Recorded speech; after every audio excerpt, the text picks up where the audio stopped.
Ġesu qed jitkellem u jgħidlek. Imma ma xiex se nxebbaħ dil-ġenerazzjoni.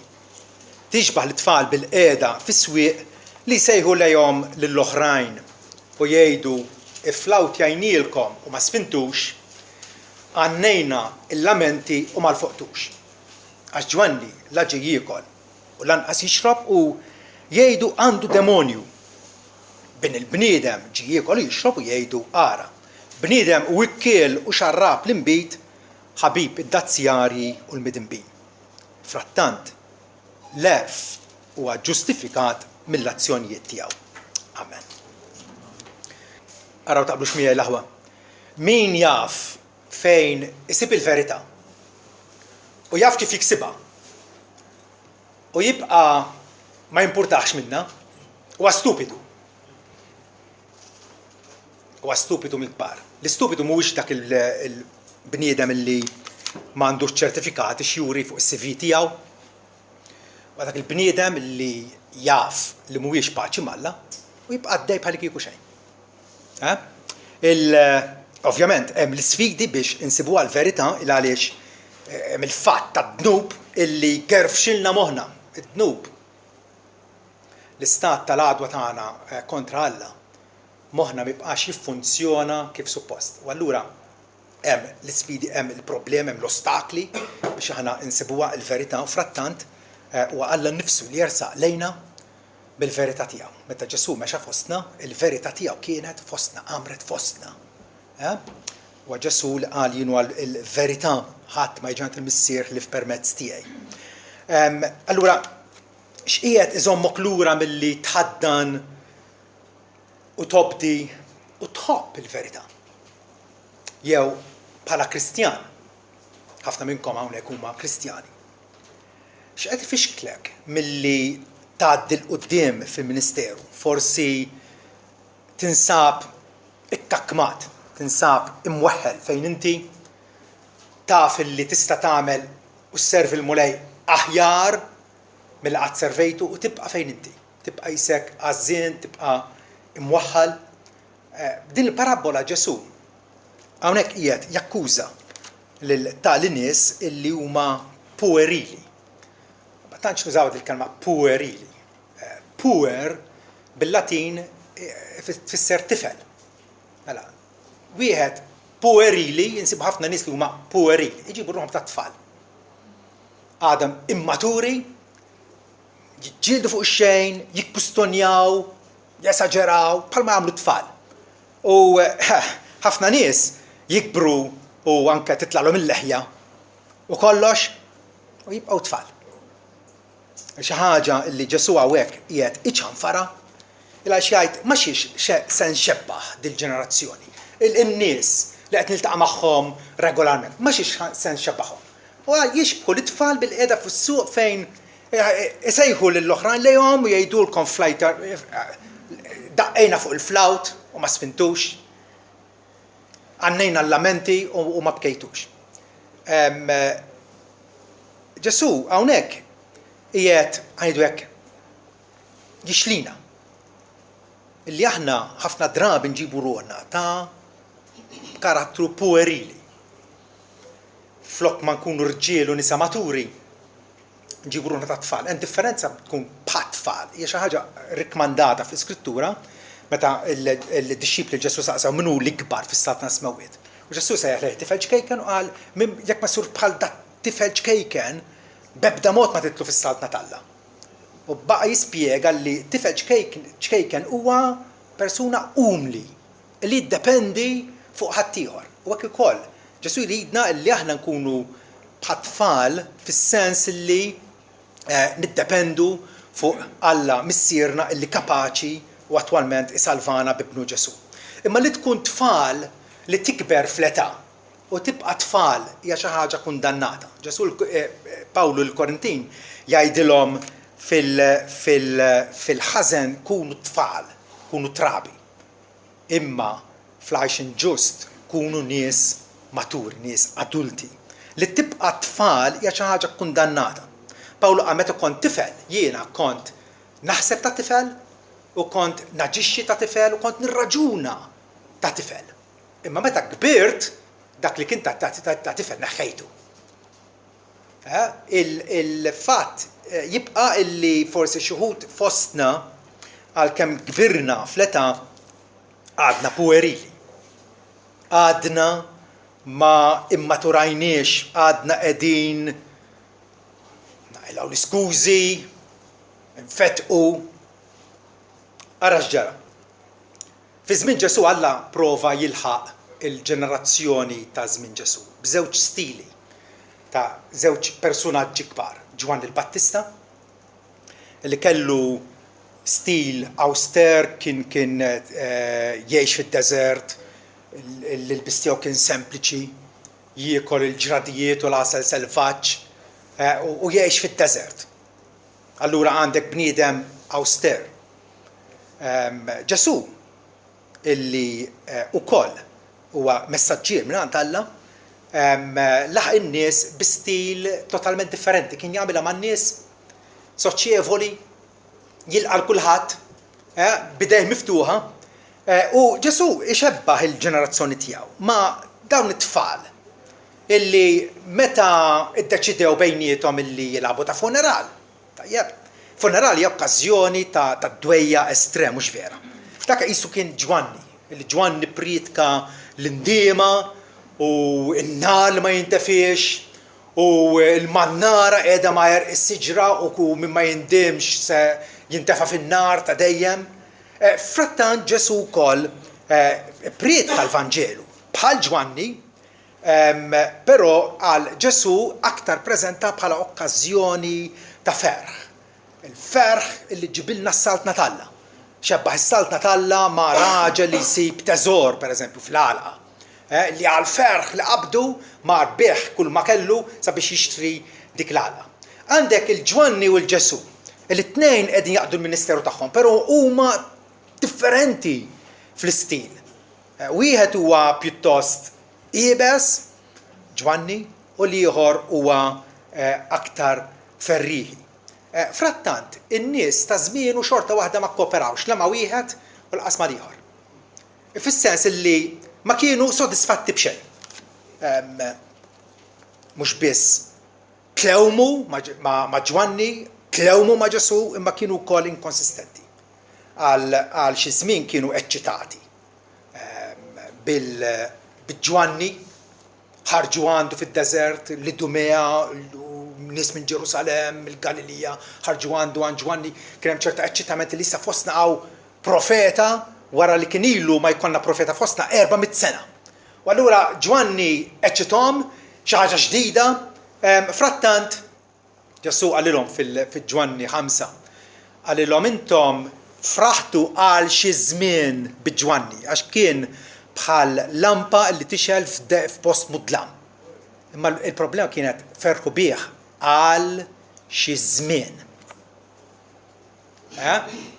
Qed iġibu ruhom bħala l-ewwel qegħdin bħala kieku mistednin għat-tieġ. Imma xebgħu malajr issa. Xebgħu malajr. U din hija l-problema tagħna lkoll. Irridu naraw illi maħniex nies illi ma toġobna b'xejn. Maħniex qegħdin nġibu ruħna bħala nies diffiċli. Nkunu diffiċli għal verità. Ġesu qiegħed jgħid lin-nies, intom il-kritiċi, l-esperti, l-iskulari, il-mexxejja, qegħdin ġibu ruħkom ta' tfal. Frivolużi, irresponsabbli, intom nies ċaqnembuta fil-li taħsbu mod, fil-li taħsbu mod ieħor. L-ewwel marru għand Ġwanni biex jitamdu, Ġwanni ċanfarhom, min għalkom biex taħarbu mill-għada li ġej. U allura bedlu il-fema tagħhom faċilment. Ma kienu kuntenti b'xejn u ma kien jikkonvinċihom xejn u ħadd.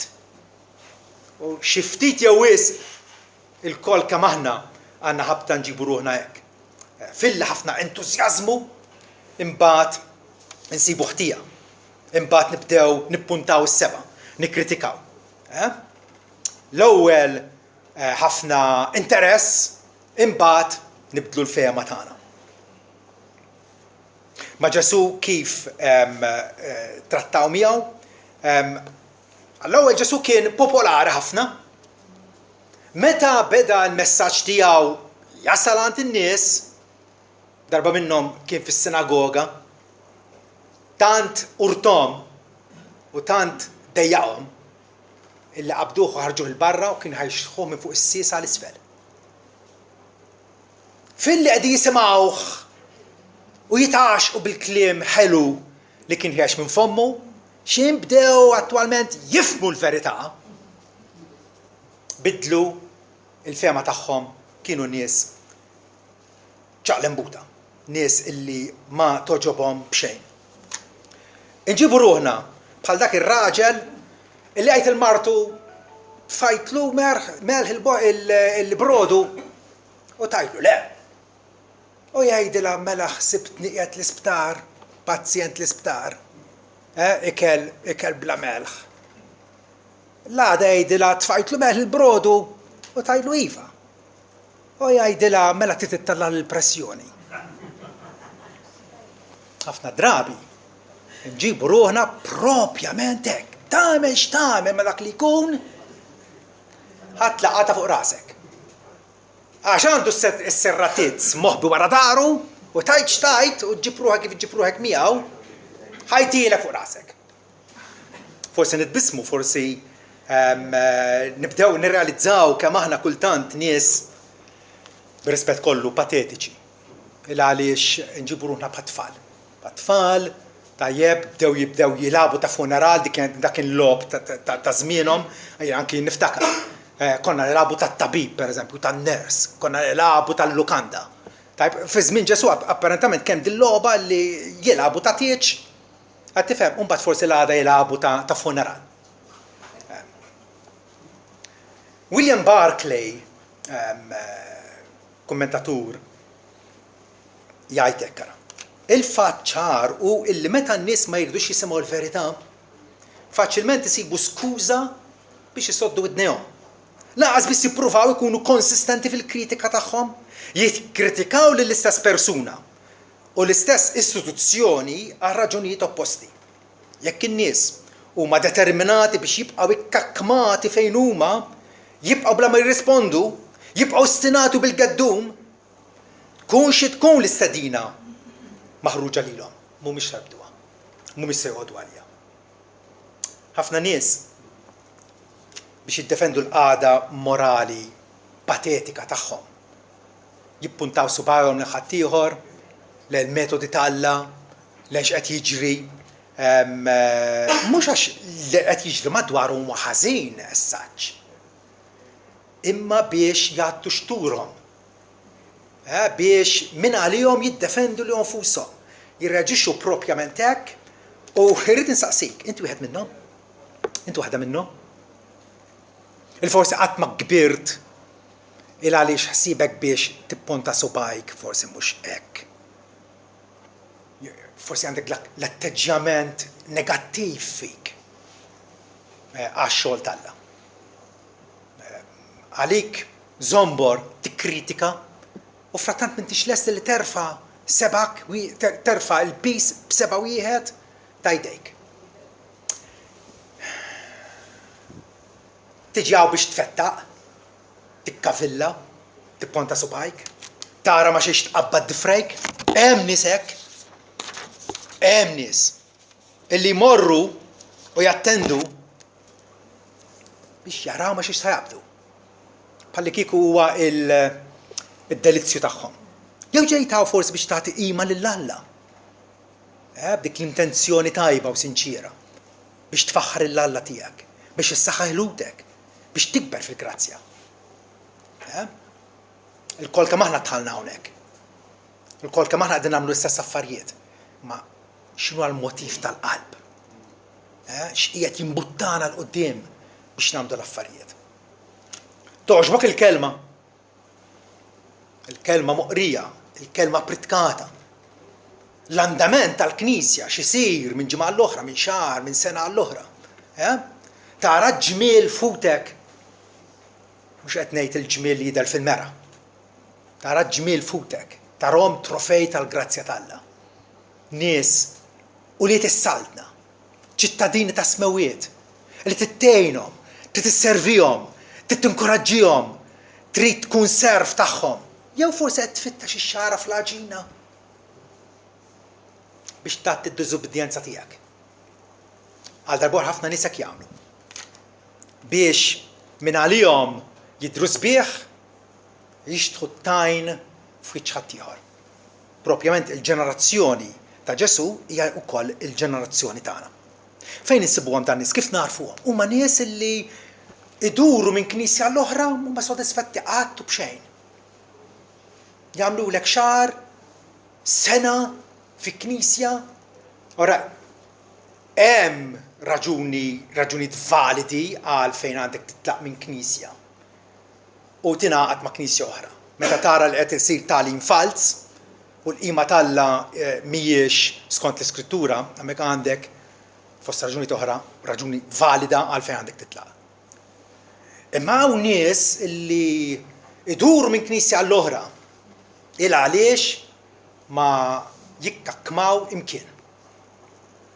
Ma jissetiljaw imkien, jiddejqu kullu imkien, mhux minħabba ħadd ieħor il għaliex il-qagħda ta' ruhom mi jissewwa qudiem Alla. Nies li jikkritikaw kull tip ta' pritkar, anke jekk iġiblhom il-Ġwanni Calvinu jgħidulek Calvinu tqil wisq.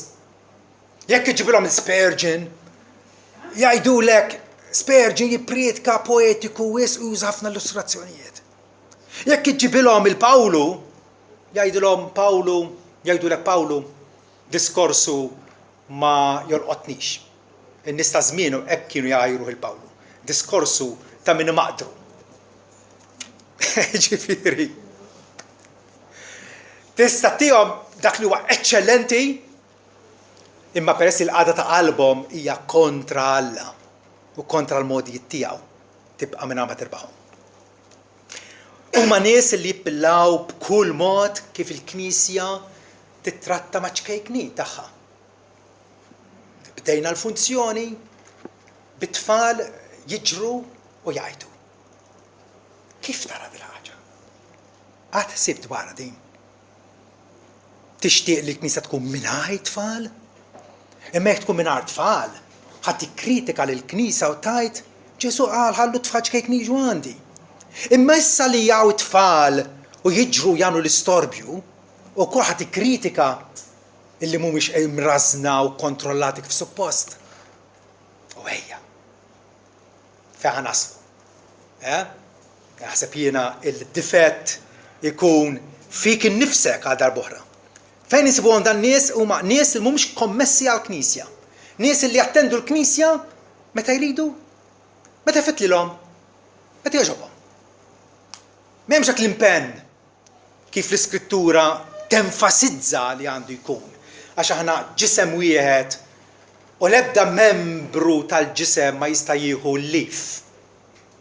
Imma għandna il-koll flimkien insaħħu l-xulxin regolarment.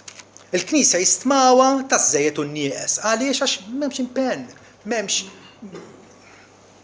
il-qalb tagħhom mi jissewwa Alla. Dan nies li Ġesu ikkritika u rrid insomma bħala possibilità li wkoll qed ikkritika lilna hija li jkun hemm dik l-intolleranza qarsa u inġusta bħal din li semmejna li ma twaslek imkien. Emnuni ma twaslek imkien.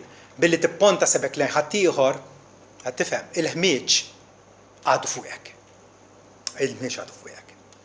Ir-rebħa tinsab biss fuq in-naħa tal-verità. Ġesu jgħid frattant, mela intom qegħdin tikkritikaw. Il-Ġwanni kritikajtuh. Bat jiena, Ġesu qalilhom, bi-stil differenti minn ta' Ġwanni, ukoll fl-aħħar mill-aħħar ikkritikajtuni. Ma xi tridu? Xi tridu? Dak huwa l-punt kollu. Ġesu frattant jgħid l-erf huwa ġustifikat mill-azzjonijiet tiegħu. Ġwanni insista fuq il-konverżjoni, fuq l-indiema. Ġesu l-enfasi tiegħu kienet fuq it-tama li kien qed iġib lill-poplu. Is-sena tal-ġublew, is-sena aċċettabbli tal-mulej. Hekk beda l-ministeru tiegħu. U kemm Ġwanni kif ukoll Ġesu kisbu frott f'nies li iva ikkonvertew, nies li kienu gwidati mill-erf tal-Alla. Ġifieri Ġesu qed jgħid, intom ikkritikaw u komplu kritikaw. Mhux aħjar tikkritikaw però lilkom infuskom għaliex l-erf huwa ġustifikat mill-emejl tiegħu. Araw ir-riżultat tal-erf tal-Alla, id-dixxipli tiegħi, illi għarfu l-verità u għadu għalija. Ġesu u Ġwanni mela kellhom missjoni distinta, tnejn wettqu l-assenjazzjoni tagħhom kellhom biċċa xogħol mingħand Alla x'jagħmlu, wieħed bħala l-prekursur tal-Missija u l-ieħor bħala il-Messija nnifsu. Il-ħidma simili tagħhom però kienet l-istess proklamazzjoni tal-Vanġelu.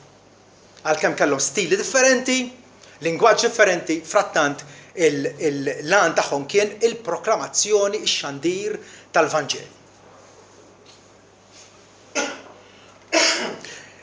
Però ħafna drabi tagħmel x'tagħmel ma' min ma jridx ikun jaf ma taqbad ċart. Qegħdin stat ta' dwejjaq, stat li ikidna, niltaqgħu magħhom dan nies li tipprova tgħinhom, tipprova turjhom l-iżbal tagħhom, xorta waħda jibqgħu dik iċ-ċerta mentalità puerili, ma jikbrux. Int qed tipprova tevita l-impatt tal-verità fuqek. Għax iva, l-Iskrittura huwa l-ktieb illi l-aktar jixlina u jakkużana. L-Iskrittura hija l-ktieb ukoll illi l-aktar li tagħtina tama. Imma meta l-Iskrittura tikxifna tesponi il-ħażen tagħna, x'ħad tkun ir-reazzjoni tiegħek? Ħadd taħrab minnha? Jew ħadd toqgħod għalija. Il-verità hija hemm x'qegħdin nagħmlu biha. Mhuwiex għaqli illi inkomplu b'din it-tattika illi nilmentaw u nikkritikaw x'qed isir u nikkritikaw il-ħaddieħor meta il-problema hija propjament jiena nnifsi. Bekk tkun biss qed iġġib ħsara fuqek innifsek, m'intix. Ara ma taħsibx li qed tinkil lill-Alla. Ara ma taħsibx. it-traċedja qed tiktibha int għalik innifsek. Rridu nibdlu dal-atteġġament li tikkritika l-Knisja ta' Kristu. Hemm ħafna x'tikkritika fil-Knisja ta' Kristu iva. Kull fejn, kull pajjiż, f'kull kontinent, Kristu nnifsu kritika l-Knisja tiegħu. Seba' itri li kiteb lis-seba' knejjes Efesu, Pergamu, Sardi, Laodikea, Filadelfja ta' fuqhom. 5 minnhom kritikom ukoll bl-aħrax. Imma Ġesu għamilha ban tajjeb, vera? Ġesu għamilha biex il-niesu jindmu, iduru lejh, jarfu r-rikkezza tal-grazzja li hemm fih, jgħixu l-Vanġelu kif suppost jgħixuh. Tikkritika biskop tajjeb m'hawnx għalik. Imma meta ħsibek biex tfajjar bla doġġ, waqt li inti nnifsek tibqa' mingħajr indiema minn għalik issa, la darba qiegħed tħammeġ il-ħadd ieħor minn inti ħassir nadif. Tkunx puerili. It-tfal jirraġunaw hekk. Xibluha. Hemm alternattiva għal għada tagħna illi ċċedi l-armi. Jekk inti bl-atteġġjament tiegħek, bl-attitudni tiegħek, qed tara fil-li fl-aħħar mill-aħħar inti qed tiġġieled Malla. ċedi l-armi. ċedi l-armi. Speċjalment meta taf se jkun l-eżitu, se jkun it-tmiem tiegħek. Taħseb li inti se tieħu r-raġun quddiem Alla ma tarax. U insult u arroganza tikkritika l-modi jittalla u l-metodi tiegħu. Jekk Alla jogħġbu illi jibgħat predikaturi ta' karattru u stili differenti, dak huwa l-Emil Talla huwa Emil tajjeb. Alla jaf x'inhu jagħmel. L-atteġġjament korrett tiegħu tiegħek fl-aħħar mill-aħħar huwa dak li esprima l-Patriarka Ġobb. Meta qal jiena kont smajt bik qed jgħidu lilha kont smajt bik widnejja. Iżdissa raw kajnejja għalhekk nistmelli nnifsi u nindem fit-trapp u l-irmiet.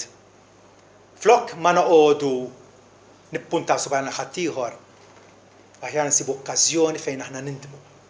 Fejn aħna nduru li Alla fis-sinċerità tal-qalb. Nammettu sewwa, li nammettu sewwa. Alla għandu lil Kefa, għandu lil Pawlu, għandu lil Apollo, u il-Korintin bdew jagħmlu il-klikek. Jiena ta' Pawlu, jiena ta' Apollo, jiena ta' Kefa. Palikiku mix-xogħol tajjeb talla kollokom tista' tagħżel. It-tlieta kienu servi tiegħu, it-tlieta kellhom l-istil tagħhom. U min hu il-pastor u l-knisja fejn inti qiegħed tikber bħala dixxiplu. Fittex tgħallem minn hemm. Fittex ikber. Fittex avvanza għaddi l-qudiem. Salm 111 jgħidilna x-xogħlijiet ta' jdejh, ix-xogħlijiet ta' jdejn Alla, huma verità u ġustizzja. Il-preċetti kollha tiegħu huma żguri. Fuq kollox, kunu bidjenti għall-Evanġelju. Ġesu kien ta' bilħaq il-ħabib tad-dazzjari u l-midinbin. Il-nies, il-mexxejja għajruhek b'disprezz. Il-għaliex kienu sikwit jarawh jitħallat mal-prostituti, mal-pubblikani, ma' nies il-karfa tas-soċjetà. U ma setawx għalija din. Għax huma kienu l-elit ta' Alla. Notfa u puliti u jagħmlu kollox kif suppost. Ġesu għal kontrarju bħala tabib tar-ruħ kien qiegħed jitħallat ma' min? Ma nix b'saħħithom? Le, ma' min għandu bżonnu. Mal-morda. U allura Ġesu iva laqa din it-tajjira il-ħabib tad-dazzjar u l-midinbin mhux biex jitħallat magħhom fid-dnub tagħhom, imma biex qabbadhom it-triq tas-sewwa u jġibhom paċi mal-Alla. Fil-ħamla dik kienet il-missjoni ta' Ġesu. U minn hawn iridu nibdew l-aħwa. Aħna minn aħna iridu naraw li aħna rikonċiljati mal-Alla. Eżajija ħabbru lil Ġesu u qal aħna l-koll bħal naċin tlifna kulħadd sejra għal triqtu, imma l-mulej tefa' fuq Ġesu il-ħażen tagħna l-koll. Il-qajna din it-pattija li jagħmel Ġesu għalina. Minn hemmhekk jridu nibdew. Jekk ta' bilħaq il-qajnija, allura d-dispożizzjoni tagħna lejn Alla u lejn grazzja tiegħu ħad tkun waħda fenomenali, ħad tkun waħda pożittiva, ħad tkun waħda ferrieħa, ħad tkun waħda fejn naf li Alla ħafer lili u ħafer lilek u lilek u lilek u lilek. U allura inħobb il-Knisja iva, inħobb ix-xogħol tal-Alla. Naf li mhuwiex perfett, min qalu perfett. Mhuwiex perfett, imma riesa għal perfezzjoni u lest nipparteċipa, lest nikkoopera, lest nagħti s-sem tiegħi għall-avvanz tas-saltna tal-Alla.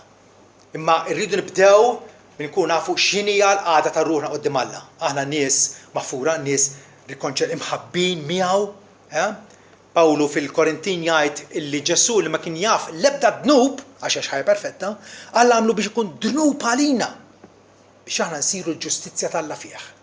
Ġesu kien magħdud mal-ħżiena, imsallab bejn żewġ midinbin, iva, għax hemmhekk dabba bid-dnubietna.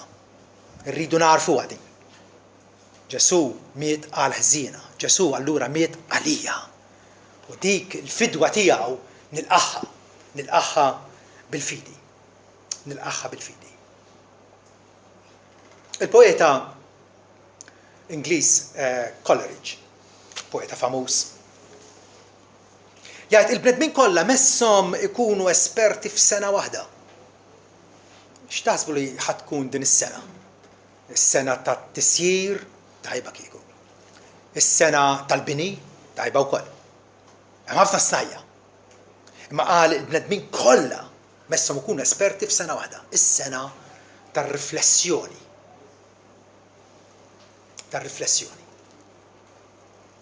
U għalhekk għaddejtilkom dal-messaġġ l-aħwa dal-għodu biex tirriflettu fuqu, biex taraw isma' fix-xien, fejn wasalt, x'inhu l-atteġġament tiegħi lejn il-Knisja, lejn l-Evanġelu, lejn Ġesu Kristu.